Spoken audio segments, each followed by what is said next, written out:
Welcome back. So this week I wanted to talk about something that is very important to me. It is, in my opinion, where I see all of the early wins and all the big long-term success with the clients that I work with.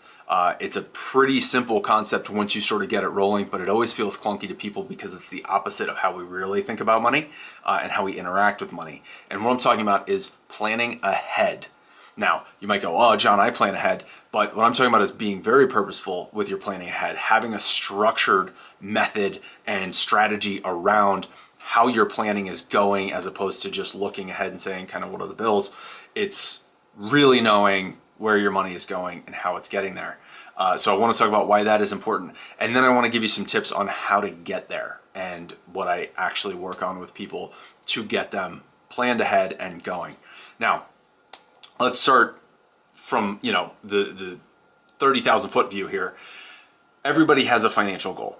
And whether it's saving for a house, saving for retirement, saving for a big trip, whatever it is, it involves money. And we have to somehow get the money put aside to be able to do whatever that goal is, right? And along the way, we're going to get distracted by the cool, shiny objects that are right in front of our face, or by the habits that we have, or something like that. And so when we start planning ahead, one of the big benefits that we see very early on is that we know what our excess spending is, and we're more able to cut it faster and purposefully, okay?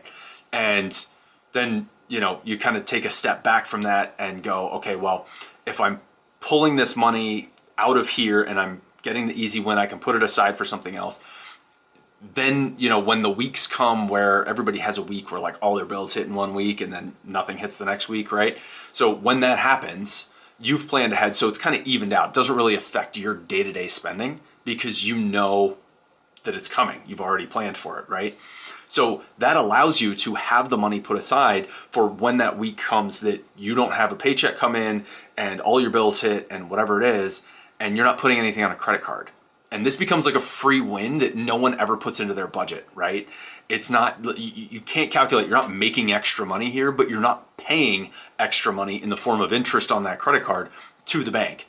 So it is a win. And then what you really watch happen is this sort of compounding effect of like everything is there, and we're making progress on the goals, and we know when we're gonna get there, and the motivation is there, and we're being purposeful with our money all the way around and saving money from not paying a bank for using a card.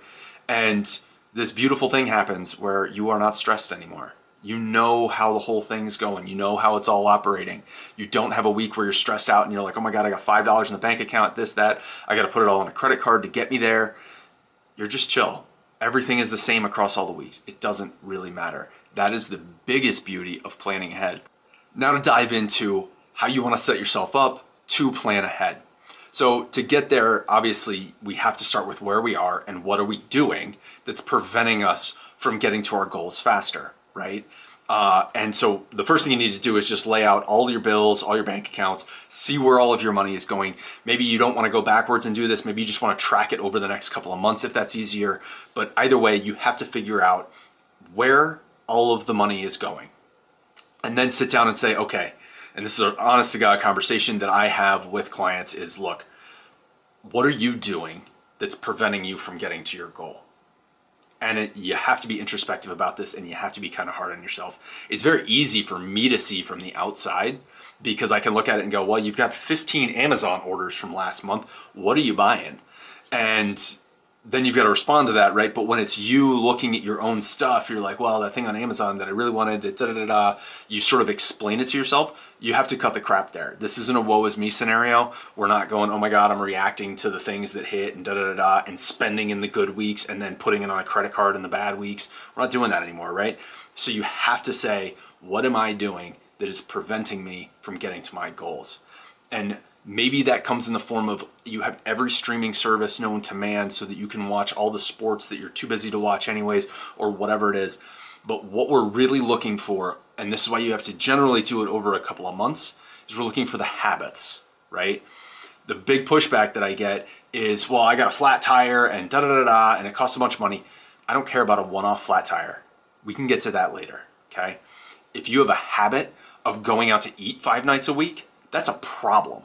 right? Because we need to change the habit. I can't change a flat tire, but the tire's not going to go flat every single week of every, month of the year, right? So that's okay.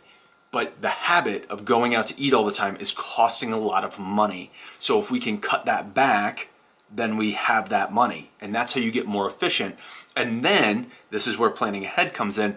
You start to say, okay, what are the bills that I have coming up this week? What is my goal for this week with my money, right? And if you know that your habit is you like to go out to eat a lot, and I say that because it's us, but if you know that and you're like, okay, this week I am very purposefully not going out to eat at all. I'm gonna buy all my groceries ahead of time. I'm gonna have everything here when I need it, and I'm not going out to eat, and I'm not ordering food. I'm not playing that game, right? You can be purposeful with a game plan like that. Now, that's obviously not sustainable over the course of the year. So what you're gonna wanna do for planning ahead on and on and on and on and on is say, okay, I'm only going out to eat once a week for the month, right? And that becomes sustainable. And then when you start to stick to that, what I want you to do, and this is what a lot of people don't do, is I want you to celebrate the win at the end of that. Now, hopefully you didn't just turn the video off and go, we said celebrate, so we're going out partying and spending all the money that we just saved. That's not the goal. You want to celebrate the win by, and I love doing this with people saying, okay, well, how much did you save, right? Quantify that number. Say, I would have probably spent $500 going out to eat 5 nights this week, and I went out 0. My grocery bill went up a little bit, but I saved $500. So move that $500 in to an account that you have earmarked for your big goal. Your house, retiring early, put it straight into the investment account, put it into a travel fund, whatever you want to put it towards. But now you've got it earmarked and you know that it's there. And you've purposefully, again, we're doing everything purposefully, celebrated your win by taking the money out and putting it into a separate place. And when you do this, what you're doing is you're reiterating to yourself, like, this is a good thing, not, following through on the plan. It's not spending money, but it's following through on the plan that we made is a good thing. And we're going to celebrate that. And then as you start to build on this, one of the biggest things that I see is everybody goes, I'll plan for the whole year. You can't plan for a year. We sit down at the beginning of every year and I literally said this year, okay, well, I'm going to put in an extra trip that we don't even know exists yet because you can't plan for the whole year. And I don't try to plan for the whole year myself. So there's no way that you're going to do it and be accurate. And then when you're not accurate, you're going to beat yourself up for not being accurate. So this is why we're not going to do it. So start small, start with a week. And then when you start to get comfortable with it and you start to see what's happening and you start to really get a handle on what your money is doing and where it's going and all that kind of fun stuff, then build to a month. And a month is where a lot of people like to stay because your bills hit monthly generally.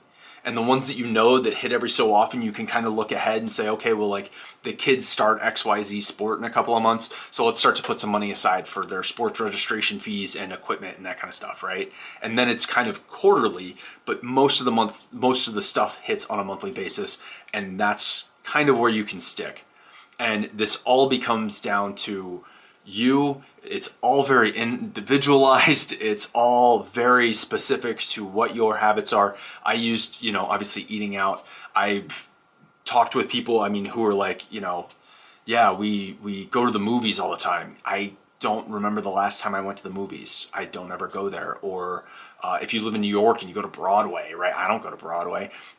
There's all kinds of stuff like that, right? And if you have a different habit than that, don't write it all off. Just understand what your habit is, and that's where you need to start.